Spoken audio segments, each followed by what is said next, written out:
a perfect love. I think mother's love is a love supreme. There's no one who will ever love you more. Which is why people who aren't as lucky as us, as Ben said, to have great moms, are so messed up. Right?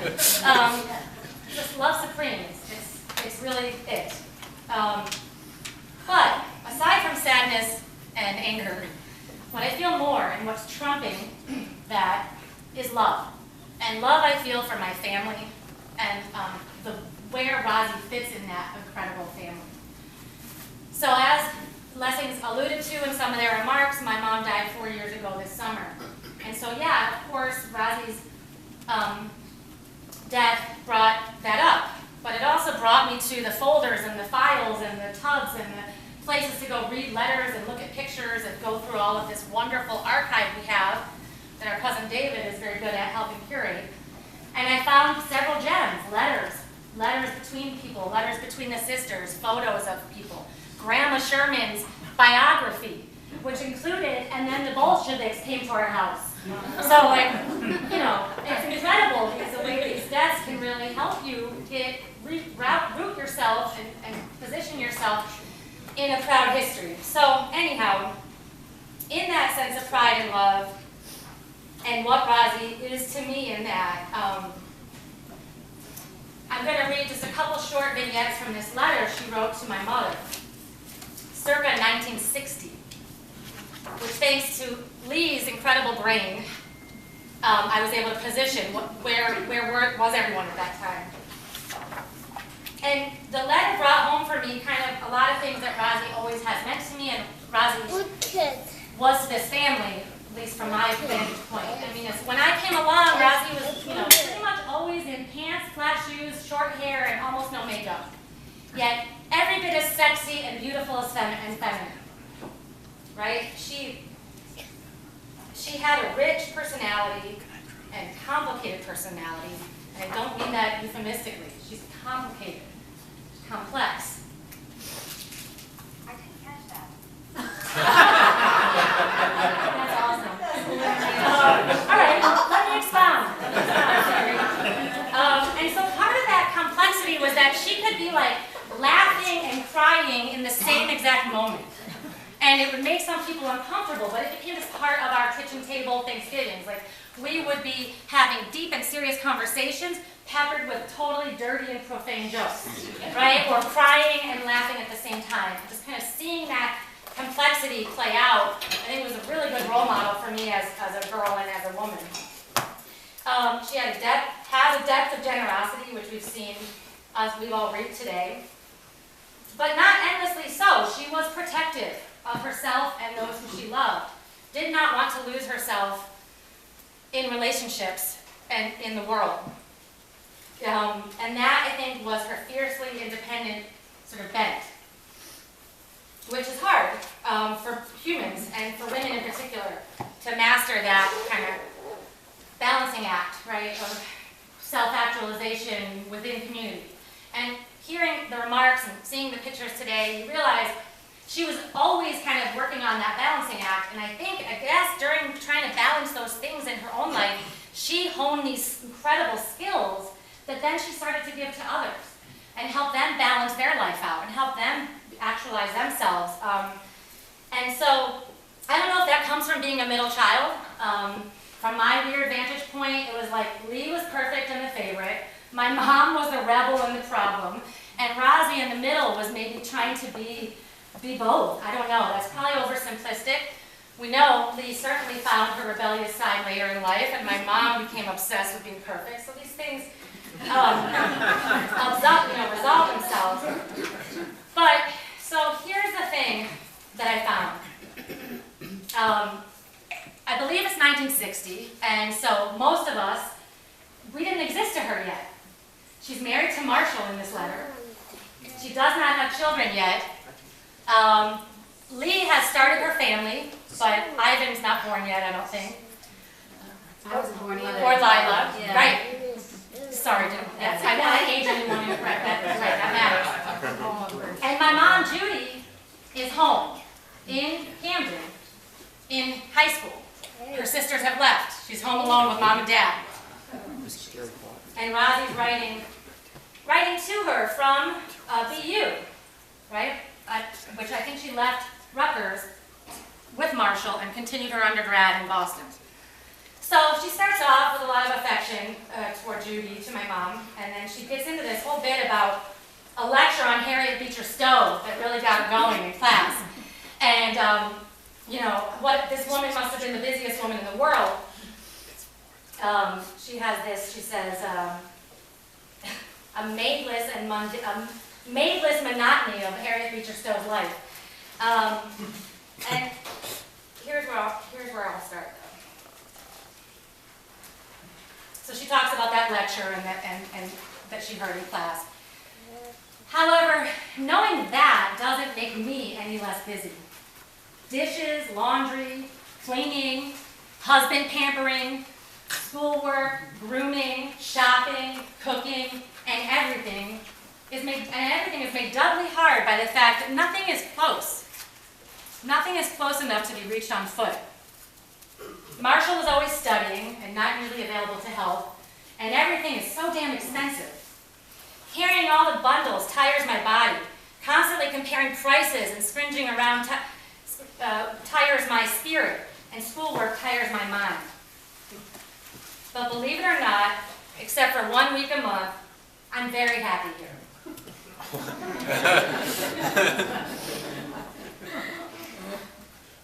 Imagine what presidential memoirs will be like once we start, you know, getting some women in power. So then we fast forward. She goes on about this a little bit. Forgive me, guys. Give me a second to just find. I go from the lowest low to the highest high. The thing that looms largest right now, of course, is graduate school. Am I going to get in? And if I do, should I go? What's in it for me personally? How good or bad will it all be for our marriage? Or won't it even make a difference? Am I good enough to invest the time and money? All these questions and a dozen more accompany the many chores and studies that occupy my days. That's quite a tune to balance to. And if you think it's a source of refreshment from the tedium of every day, you've got another thing coming. It's all tied up in the end. Sorry. Then she goes on. What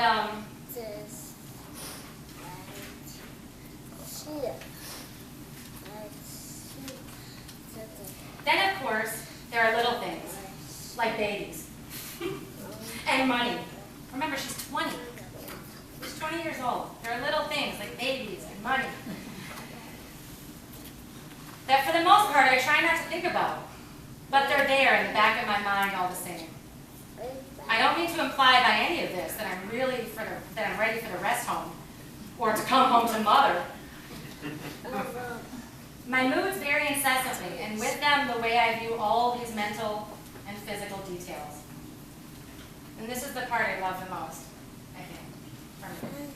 When I'm happy, climbing to the 3rd floor with groceries in my arms, to a sink full of dishes and a night of philosophy before me, it all seems very exhilarating, and I get a thrill from the knowledge that every talent, every potentiality in me is being exercised to its fullest. I'm really alive. Yeah, and so I see this letter, right, where she's like talking about her period and her dishes and the laundry and philosophy and balancing it all. And we know now, no disrespect to him, but the Marshall thing didn't work out, thank God. And and so she's working all of that out in here and telling her baby sister about these things. And so I realized this cool stuff that Shauna talked about and this perfect mothering that Ben gave examples of was work for her. You know, I mean, she was constantly reflecting on herself and her identity and her relationships. I find that pretty deep for a young woman. And then at the end, I'm going to lighten this up and end, but the actual new family history I learned from this letter, some of you might know this, but since the 80s we've been celebrating Thanksgiving. Mostly the 3 sisters and their families, with a few people in and out, but the Lessings and the Chirellos were regulars at this event. And we did it again this November. Everyone came to my house in Buffalo, which was incredible, and I got to eat ice cream with Rosie one last time. That's all she ate the whole weekend. It was great. And I'm so grateful to Fred and to Shauna and Ben and everyone who brought her here. So I didn't know this, but apparently this Thanksgiving thing goes way back. The last thing she says, I have all kinds of wonderful visions about Thanksgiving. Let's see if this sounds familiar. Thursday afternoon, you, Mother, and I will have a hilarious domestic time of it. Who says that? I'm not going to do anything ahead of time except clean. And we'll all make turkey and stuffing and all the other delicious things together. Licking our fingers and spoiling our appetites like all good cooks do. Friday we'll sleep late, have brunch together, and talk till Marshall gets home from the library. At which time we'll have lunch. The afternoon is free right now. I don't have anything planned. Maybe Mother and Daddy will go see Jenny, who, if the Redmonds were here, I think Jenny is part of that family, I learned also. And then she says, and then we'll go window shopping, maybe see a movie and eat again. What fun, what fact, please come. And so I just wanted to say how much I love you all and I love our family, and that Rosie's sort of life and spirit and way, whether it's philosophy or Thanksgiving, I'm just so glad it's sort of documented here, and I'm so glad we kind of live it. You know, I don't know if you've noticed, but these guys are a bit of philosophers and themselves. And so I love you, Rosie. And I hope you're having a sister's weekend somewhere. And I love you, Ben, Shauna, Fred. I love you so much. So thanks everyone for listening.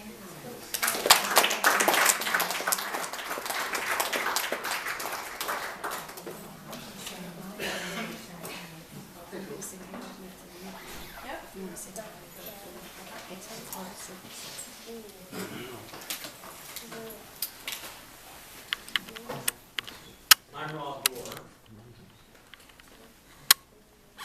I remember as if it was yesterday. It was 1985. I was 39 years old and my life was in crisis. I had a decision to make.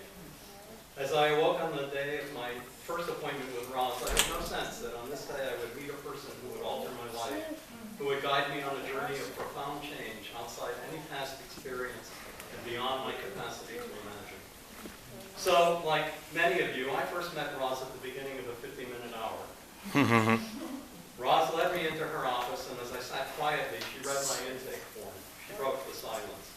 Well, you don't drink alcohol or caffeine or smoke, so you'll probably live another 80 years. What do you want to do with all that time? It was a serious question.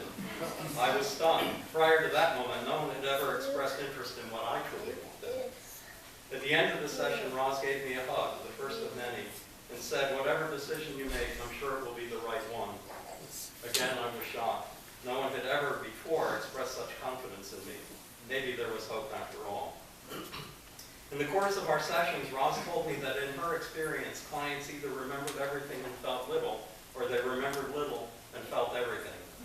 I remembered.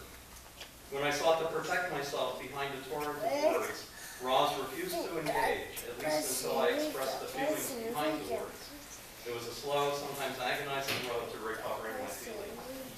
Marathons, Waldens, individual sessions, and then after a time, groups, all contributed to my finding the long-suppressed core of emotion that makes me who I am. Marathons were serious, yes, but there were also occasional levity. Once on a Marathon Friday, we did a go-around, sharing myths of therapy. My myth was that once I'm done with therapy, I'll have all my shit together. At the end of the go-around, Roz added, you know what happens when you have all your shit together? You're constipated.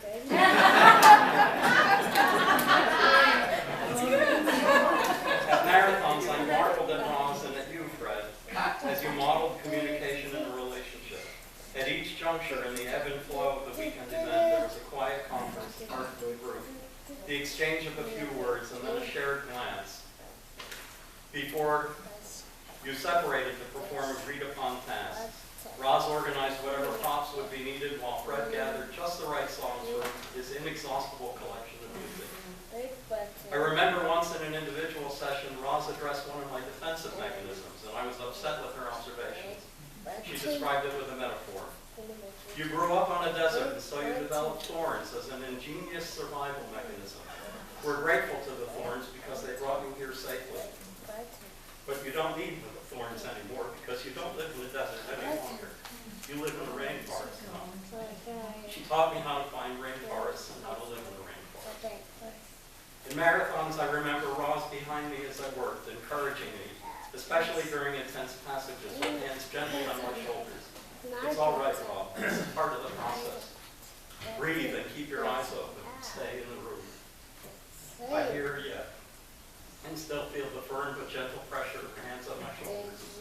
Or looking me straight in the eye, she mirrored my feelings, making them real to me. One of Roz's other clients was Linda Tebelman, who I first met at a marathon, not long after we were in the same group together. Because of our work with Roz and our work in the group, we got to know each other extremely well. I remember the first group in which we admitted that we were attracted to each other. Roz closed her eyes and breathed. At last. Ultimately, Linda and I fell in love. In fact, we like to say that we finished falling in love in a moment. We were married a little over a year after that, Walton, and a year after that we had a daughter, Hannah. Linda and I often say we've been married all our adult lives, with lives made possible by the Lord. There's another chapter in this story that must be told, especially today of all days.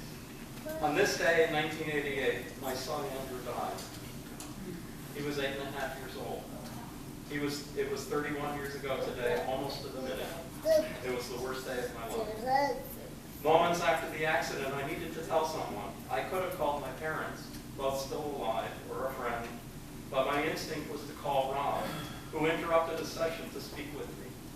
She spoke calmly and with feeling, and I was able to go back to the scene and do what I needed to do, take care of my daughter, but mostly Roz. When I finally went home, my house was filled with friends who held me and nurtured me. Many of you are here today. Early in the evening, Roz and Fred arrived with candles and flowers. Roz hugged me. When Roz hugged you, you stayed hugged. Then Fred sat on the sofa and held me on his side as I sobbed. All through the horror of the next days, Roz was present at critical times, her hands on my shoulders whispering, Rob, you need to sit down. Again, I can hear her still, close in sight. I can just imagine how Roz would react today if I told her of this coinciding, this circle in my life that seems somehow more than coincidence. I can picture her taking it in, eyes wide with astonishment, but with no hint of disbelief. Once in the long weeks after, I told Roz that I was afraid that over time I might forget Andrew, how he looked, how he sounded. Always accepting, she said, I don't think that will happen, but if it does, it will be all right. She was right. I haven't forgotten, and I don't think I will. But I also know it will be all right. A little over a year after Andrew died, Roz asked me if I sensed that he had moved on in some way, as if he was somehow less present.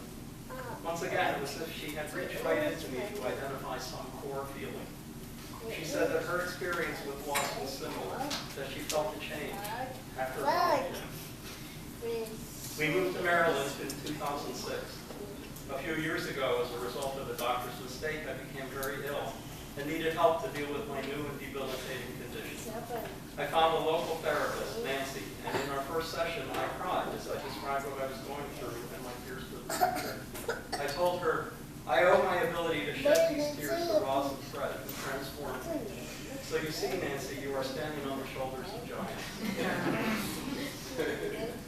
In 2010, I found myself at a Greek workshop doing a go-around, and I heard myself say, I have come to a place of peace in my grief and in my life, and I want to share that with others. I can recall that Roz and I often spoke of peace as self-acceptance, and so looking back, I can see that my process had continued even after the end of our sessions together. There isn't a single positive aspect of my current life that I don't owe to my work, to my relationship with Roz and with Fred. I owe my sanity, my finally having grown up. I owe my wonderful wife and daughter, my peace, all to Roz and to Fred. How do I say thank you to someone who has given me my life? How do I say goodbye? Well, if Roz were here, I know what she'd do. She'd put her hands on You need to eat. You need to sit. You need to breathe. You need to smile. And the rest will take care of itself. This is so much more I remember. It was a lifetime ago. It was just yesterday.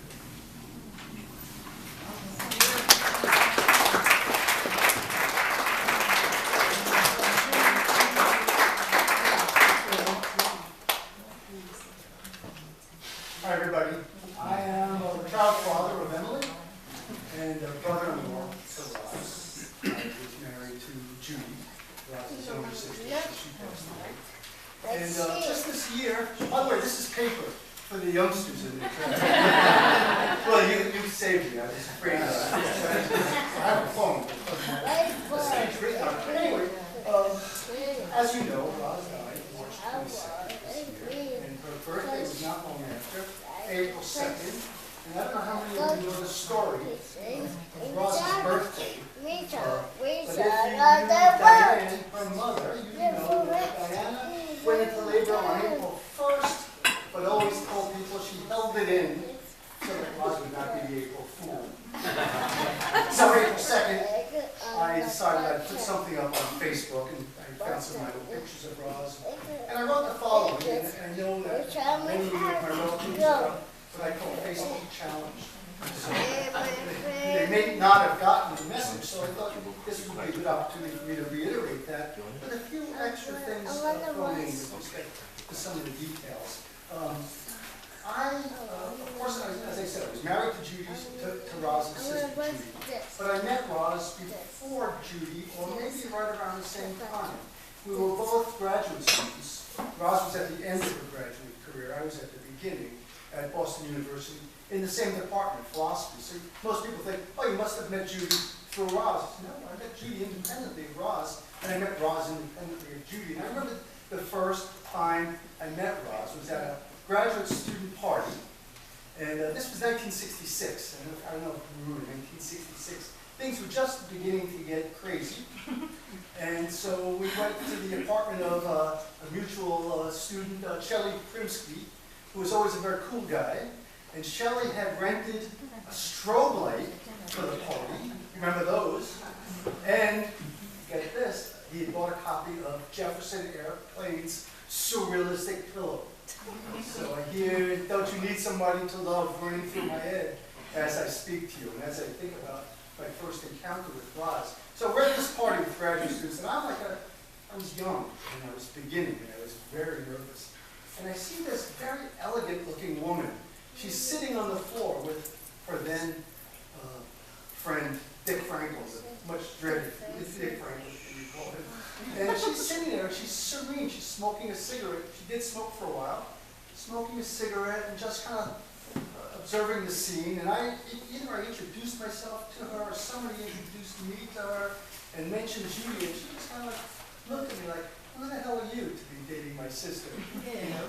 But that wasn't true. That was just my own fear, my own insecurity speaking. Roz was much more welcoming. Matter of fact, Roz was already, as I said in the post, a star within the graduate program. She was head of the Graduate Student Association, for example. And she had, that summer, I got a letter from her, kind of a general letter, welcoming me to the graduate program and giving me all the details of life in Boston with graduate students. And so I already had like this impression of this woman who knew her way around pretty well, who was in my department. And Roz and her friend Joan Ringelheim, I don't know if you remember Joan, two women in that department, in that program, really were trailblazers. I don't know if you know this, but philosophy is perhaps one of the most sexist disciplines within the humanities. I'm serious. Women are really often discouraged, often looked over and so on. But, Roz particularly, and Joan, wouldn't have any of that. They really transformed that department, which then began to admit women, to hire women, and probably in some way transformed the profession. I'd like to think, or at least contributed to that transformation. So I was to fall in love with her beautiful younger sister, Judy. Let's see, let me skip down here. Oh, yes. So I got to know Roz independently as a fellow student. And Roz was, we were both TAs, who were teaching a little bit as grad students. And Roz was exemplary. I mean, she was doing the coolest stuff that I never thought a teacher would do in college. For example, she held her classes in her apartment. And, everybody sat around the living room. That was the class. Right there on Brighton Avenue in Chester Street in Boston. And I'd go over to her classes. Actually, this was like a fun night for me to go and visit one of the classes just to watch Roz work and to relate and to connect with the students so beautifully. And to just kind of lead the group into a Socratic dialogue, which she was quite masterful regarding. So Roz had that strong professional influence on me as well. Her classroom was human. It wasn't some kind of sterile blackboard, the fluorescent lights. It was a living room. And people were living, breathing, and discussing philosophy. Now, sorry? Well, living and breathing, that's encouraging. Yeah, it was encouraging. In any case, and then Roz would hold these graduate seminars in her apartment, graduate student club, philosophy club. And remember, I went with Judy, her younger sister, which was a big mistake. We were just dating, and we sat there poking each other and flirting and completely distracted, and we got the giggles. And then we're sitting there in the middle. Here's John Muller talking about Nietzsche, and there's Judy and I, laughing and giggling. And Roz turns around and looks at us with this glare. What are you doing? Kids, behave yourself. I remember that very distinctly. Now, after all this time in Boston, it was a wonderful time. It was a golden age, you might say. Little responsibilities and kind of, it was the 60s. Put it that way. That kind of sums it up. But what followed that is really the most important thing. What followed were decades, growing families, vacations together, camping trips, graduations, bar mitzvahs, which for me was quite an innovation. Bar mitzvahs, weddings, Thanksgiving dinners for sure, Passover Seder's as well, the loving rhythm of lives and families. And now at last, funeral, memorial. We've come to that point. A life lived beautifully, friends served, and here we are again in honor of Roz, that terminal. But that's nature, isn't it?